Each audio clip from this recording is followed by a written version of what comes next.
Hello and welcome to Starting Points, where one thing leads to another and another. And that seems to be the case. It repeats itself frequently. So I'm going with it. Carl Linnaeus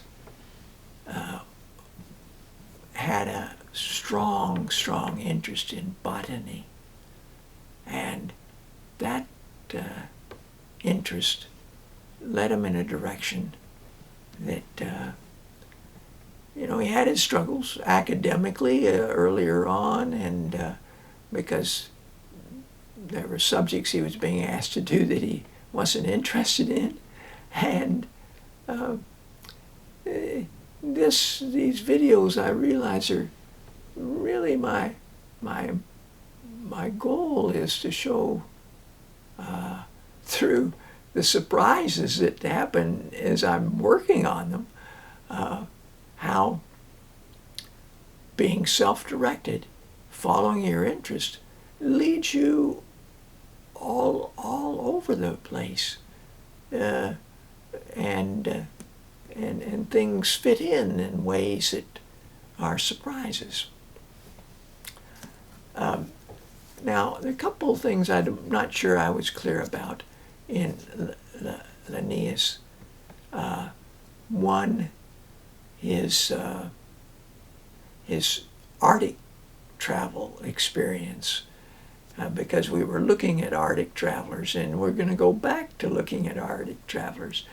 But he, at a fairly early age, went on an independent trip up into northern Sweden, into an area called Lapland, which extends above the Arctic Circle. And he reached a point above the Arctic Circle. So I put that in, that he's an Arctic explorer too.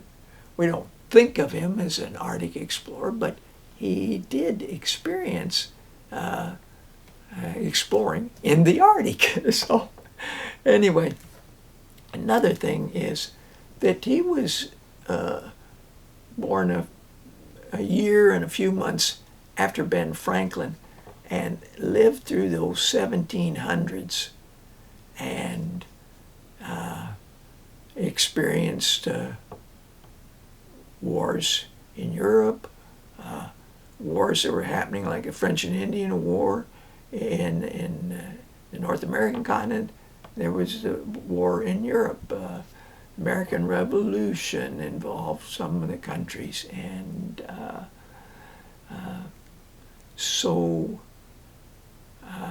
and Sir James Cook, Captain Cook, went sailing before the American Revolution on his first voyage. Now, when I was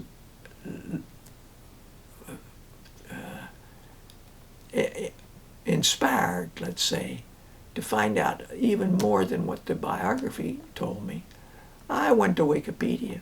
And in Wikipedia, it had broken down into sort of various themes, some of his students and some of the successes that they had.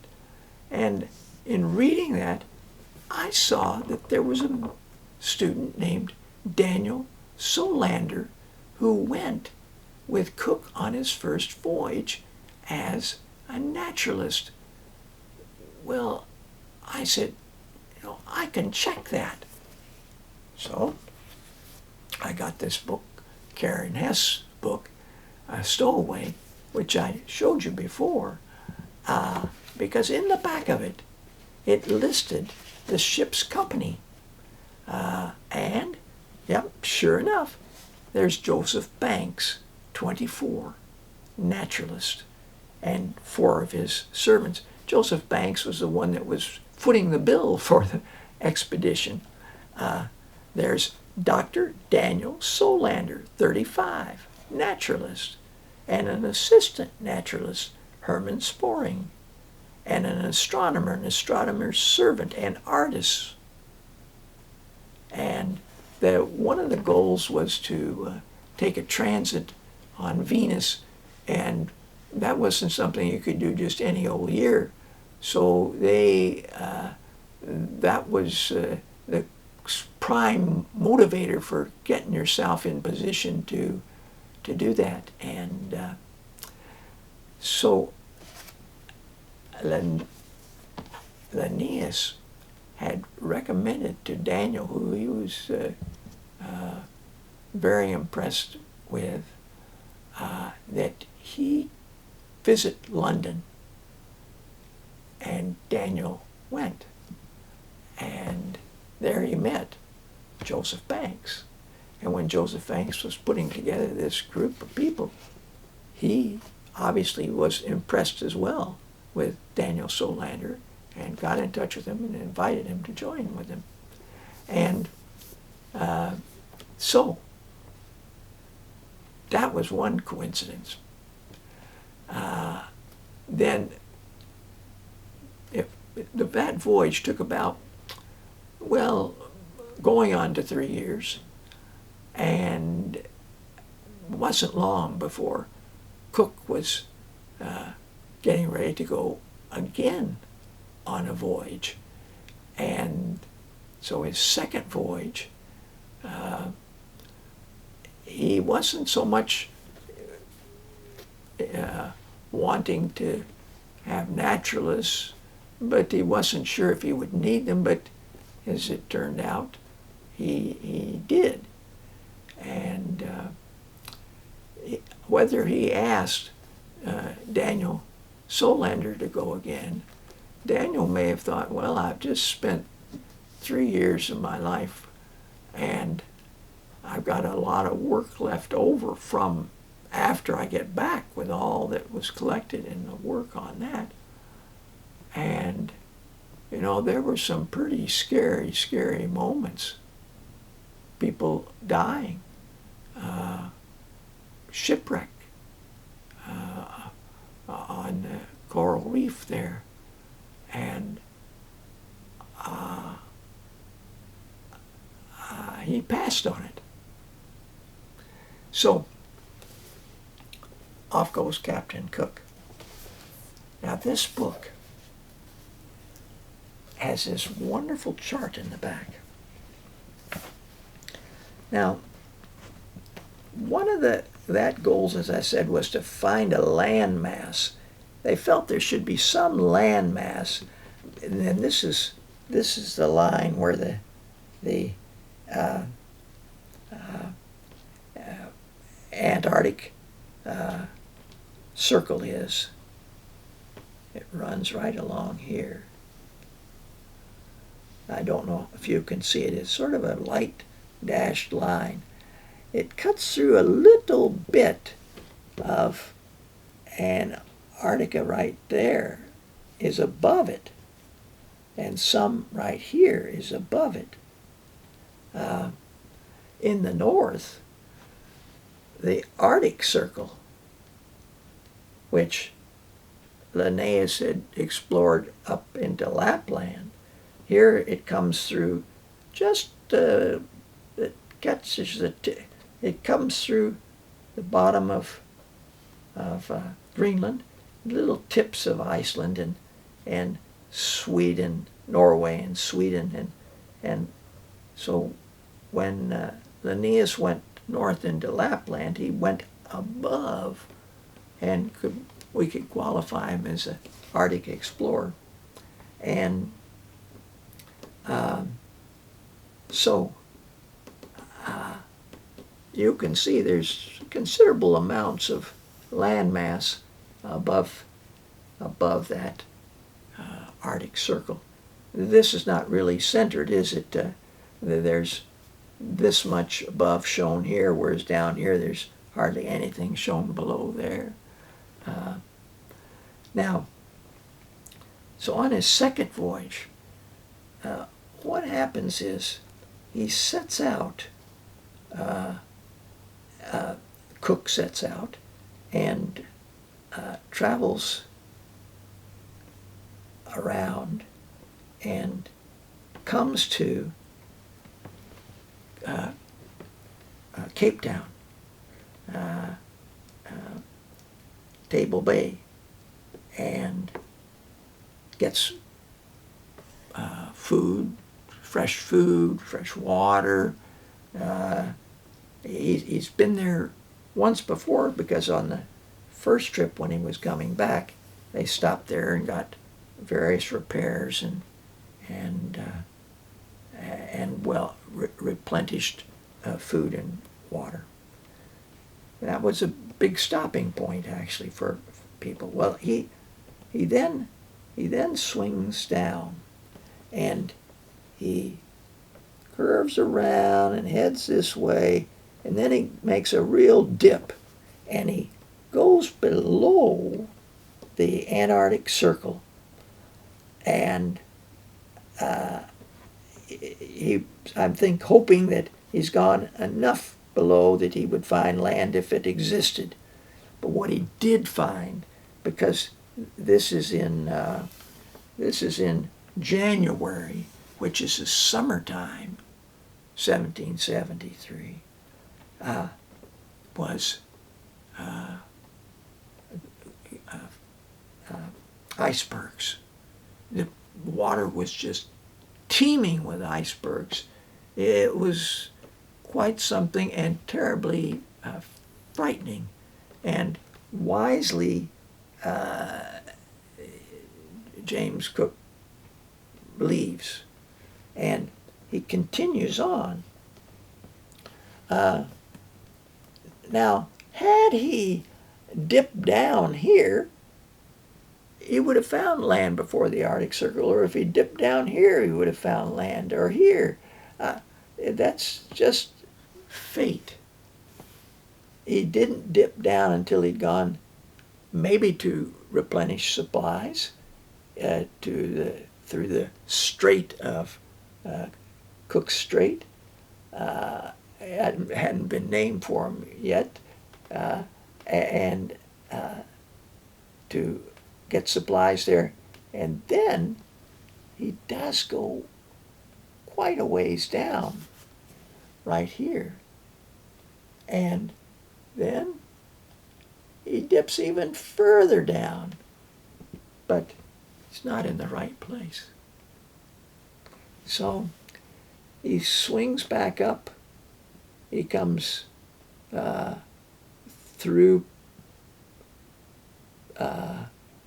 places that he's been before, comes back down again to New Zealand, and then goes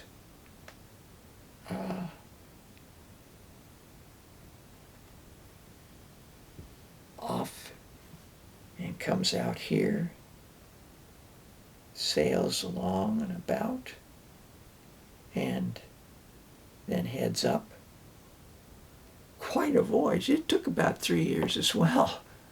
And